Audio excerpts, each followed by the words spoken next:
ಓ ಪರಾಕ್ರಮಶಾಲಿಗಳೇ, ಕರ್ತನಿಗೆ ಘನವನ್ನು ಬಲವನ್ನು ಸಲ್ಲಿಸಿರಿ.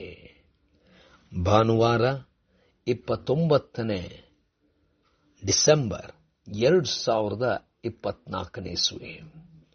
ಈ ದಿನದ ವಾಕ್ಯ ಧ್ಯಾನಕ್ಕಾಗಿ ನಾನು ಆರಿಸಿಕೊಂಡಿರುವಂಥ ವೇದ ಭಾಗವು ಮತ್ತಾಯನು ಬರೆದ ಸುವಾರ್ತೆ 2ನೇ ಅಧ್ಯಾಯದ 2ನೇ ವಚನ. ಯೆಹೂದ್ಯರ ಅರಸನಾಗಿ ಹುಟ್ಟಿದಾತನು ಎಲ್ಲಿದ್ದಾನೆ?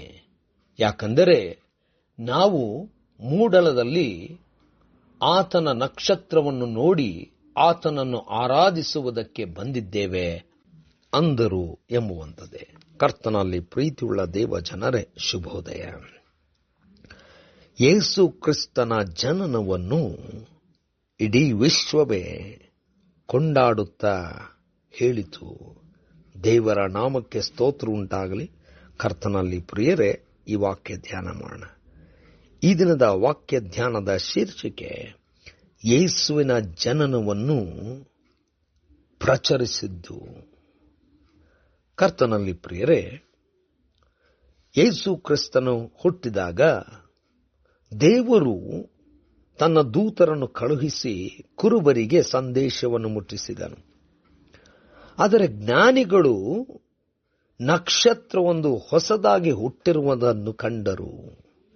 ಇದರ ಸೂಚನೆ ಏನೆಂದರೆ ಯೆಹೂದ್ಯರ ಅರಸನು ಹುಟ್ಟಿದ್ದಾನೆ ಎಂಬುದಾಗಿ.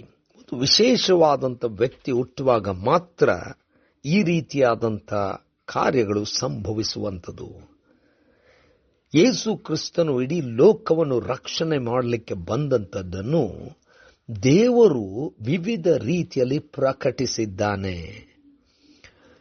ಅನೇಕರು ತಿಳುಕೊಳ್ಳಬೇಕೆಂಬುದಾಗಿ ವಿವಿಧ ರೀತಿಯಲ್ಲಿ ಪ್ರಕಟಿಸಿದನು.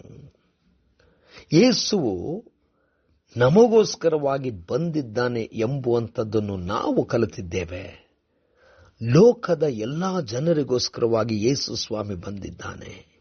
ಯಾವ ರೀತಿಯಲ್ಲಿ ದೂತರು ಸಾರಿದರೋ, ನಕ್ಷತ್ರವು ಹುಟ್ಟುತ್ತಾ ಈ ವಿಚಾರವನ್ನು ಪ್ರಕಟಿಸುವಂಥದ್ದಾಗಿತ್ತೋ, ಅದೇ ರೀತಿಯಲ್ಲಿ ದೇವರು ನಮಗೆ ಒಂದು ದೊಡ್ಡ ಜವಾಬ್ದಾರಿ ಕೊಟ್ಟಿದ್ದಾನೆ.